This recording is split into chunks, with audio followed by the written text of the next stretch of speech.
ویس صاحب او نور ملګري ما سره په دې وخت کې موجود دي. د اختر دویمه ورځ ده. ټولو مینوالو او ملګرو ته د اختر مبارکي او زموږ د طرف نه د مینې او د خلوص نه ډک سلامونه قبول کړئ. دا د ملګرو سره ناست یو، نو دا یو دوه شعرونه ډالۍ کوو. پکې مانه شو د مینې دلبر ګډوډ، پکې مانه شو د مینې دلبر ګډوډ، په غمونو باندې شو مې اختر ګډوډ.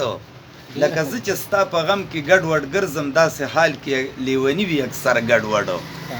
او بغیر ستانه به دا ګډوډ ژوندون سکم، سحر هم په غم کې ډوب مازدیګر ګډوډ. په دې ګډوډو خلکو مې سود نه وي، په دې ګډوډو خلکو جبرشاه صاحب په دې ګډوډو خلکو مې سود نه وي. چېرته تا باندې ونه کړي سر ګډوډ، ډېر ښه دی. نو تا چې ګډوډ د اغیارو سره ویني، لون په اوښکو د نظار شي څادر ګډوډ. ډېر ښه، ډېر ښکلي.